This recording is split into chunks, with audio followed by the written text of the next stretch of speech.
What's up everyone, OJ here. Welcome back to another video, and this is a video that I've actually been wanting to do for quite some time, but I just didn't have the access to the Nintendo Switch OLED in order to do that. But now that I'm here, back in the studio, back in the office, and I'm able to get everything together, I wanted to give my honest thoughts on the Nintendo Switch OLED and also if you should buy one. Now, I will have more videos later talking about the Nintendo Switch OLED and doing some comparisons to the Nintendo Switch Lite and also to the Nintendo Switch version 2. But for this video, we're going to talk about whether you should buy a Nintendo Switch OLED or not. And I'm going to give my honest thoughts on just everything because I haven't done it in a video with the hardware. Now, the reason why I haven't done it at this point is just because I wanted to get some really good quality time with the Nintendo Switch OLED. I really wanted to get that quality time with it, play a variety of different games, put some different stuff on there, just see how it is, test it out in different situations, whether I'm in a car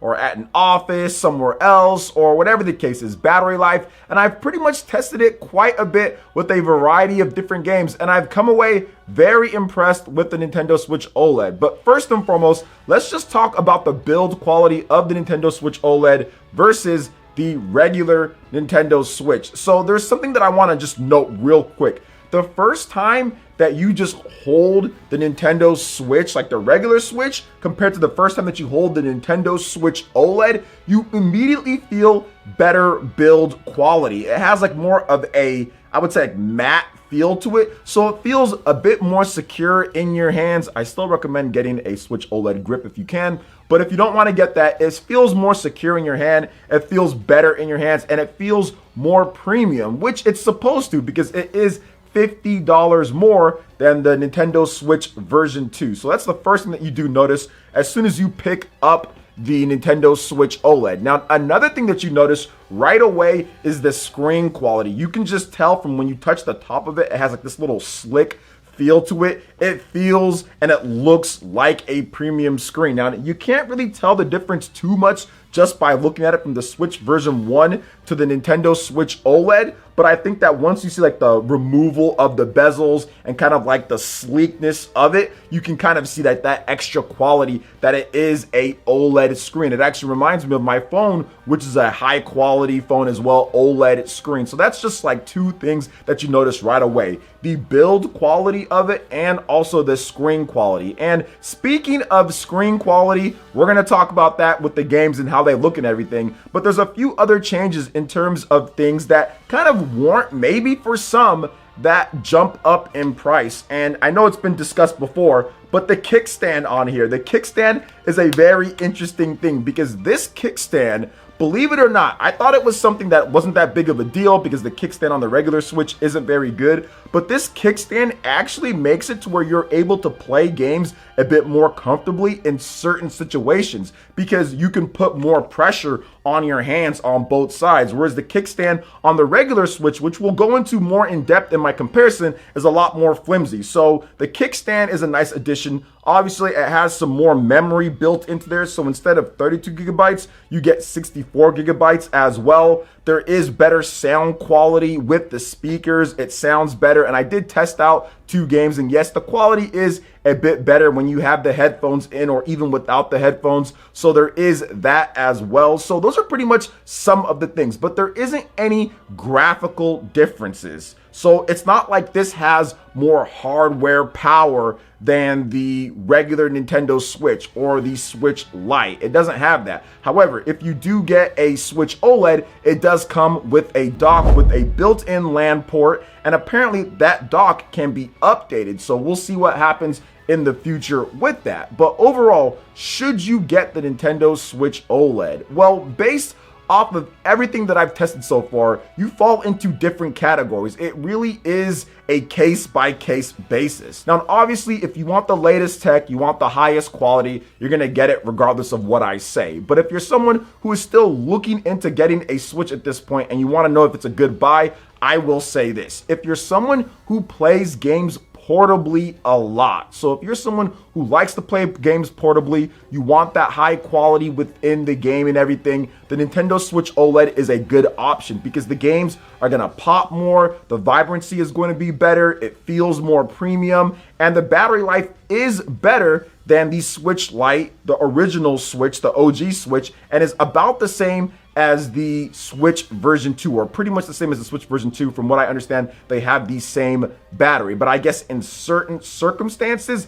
it can be better based on the game and what they use, since this has the OLED screen and the pixels are individually lit, so they can turn on and off certain pixels, which can actually save you on the battery in some circumstances. But once again, it's a case-by-case basis, but for the most part, it's the same battery in terms of the life of it. But if you're someone who plays games portably a lot, then the Nintendo Switch OLED is something that maybe you should look into. Now, if you're always playing games docked, if you barely play games portable, the Nintendo Switch OLED isn't for you, because even with the dock that updates, it doesn't bump up the resolution more than what you would have gotten with a Switch version 2 or even an OG Switch. It doesn't do anything like that. And even when you play the games in portable mode, it's not like the Switch has higher resolution in portable. It's still a 720p screen. Now, what you're getting in that portable mode is better, vibrant, crisp colors, deeper blacks, more vibrant colors. So your games are going to pop a bit more. That's essentially what you're getting with it. So if you're not playing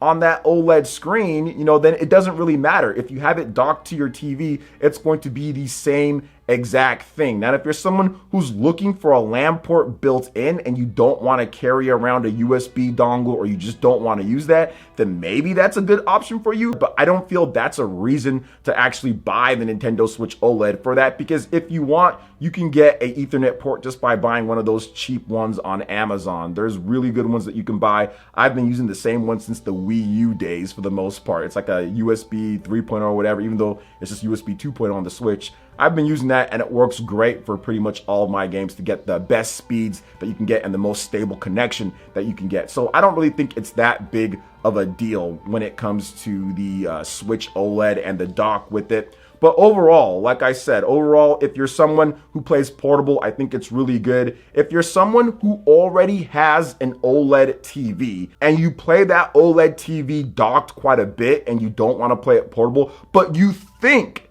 since you're used to OLED and the colors popping and you want to have that same experience. So if you're someone who says that, you know what, I would play a bit more if I had that same quality OLED, or I had that same vibrancy and pop that my OLED TV gives to me. If you want to experience that mobile or on the go, then Switch OLED might be for you. Honestly, I've seen some people that have the Switch OLED TVs and they're so used to it, they don't want to play their Switches, in the handheld mode anymore. They used to, but ever since they got an OLED TV, they're so used to it, but they would play more if it was like their OLED. So if you're in that camp, then definitely you should get the Nintendo Switch OLED, because for me, that was one of the reasons why I would play Switch portable, but I would kind of shy away from it sometimes ever since I got my OLED TV, because the OLED TVs are just so good. But now that I have this OLED Switch here with me, I'm more inclined to say, okay, I'll play portable a bit more because the quality is better. So there is that. You could fall into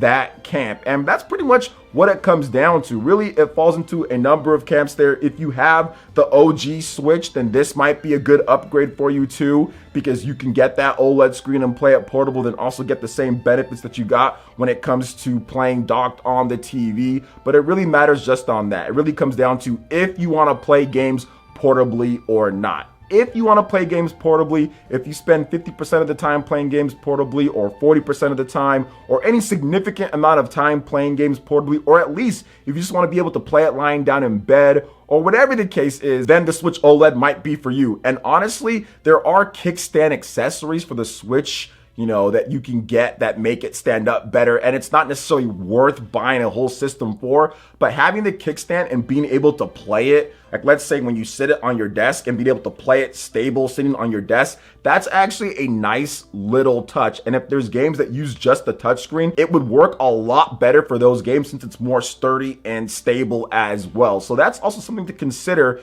if you're someone that plays games at a work desk or something like that, or you like to play games like that, not actually holding or gripping the system itself, and you play some more of the casual games or puzzle games where you can touch or even use a stylus for some of the games, then that might be an option for you as well. It could be to where you might want to get a Nintendo Switch OLED, because the kickstand is better there. So hopefully I answered you guys' questions based off of, you know, your situation, your circumstance, and how it is in your life. Now, there is one more option here too. If you have a Switch Lite and you're looking to upgrade, I definitely feel that upgrading to the Nintendo Switch OLED is probably a good bet. Or if you're someone who wants the OLED experience, but you don't want to pay the OLED money, because this is $350 for an OLED screen. That's the cheapest that you can play a Switch on an OLED screen when it comes down to it officially and everything. OLED TVs, good ones, are upward of $800 for the lower end ones. Maybe you can find a sale here or there,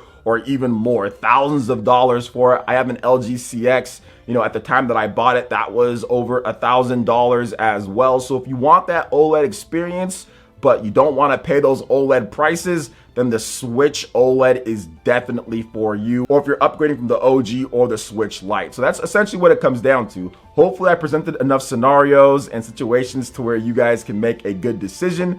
The Switch OLED seems to be a very hot commodity. People are buying it up. It's selling extremely well so far. Everything that Nintendo can produce, they're selling. So it does seem like people have really gravitated towards this Switch OLED, and no doubt due to the popularity of OLED TVs and how people have been kind of gassing those up quite a bit and talk about how good those TVs are, because they are really good for an OLED TV, especially the LG CX. That's the one that I use. So what is your thoughts on this when it comes to Nintendo Switch OLED? Are you planning on picking one up? Are you still thinking about it? How do you feel about how I broke it down in this video? Let me know your thoughts in the comment section below. All right, guys, that wraps it up for this video here. Thank you so much for watching. I do appreciate it. Please make sure you hit that like button, subscribe if you're someone new, click that notification bell, and we will see you for the next video.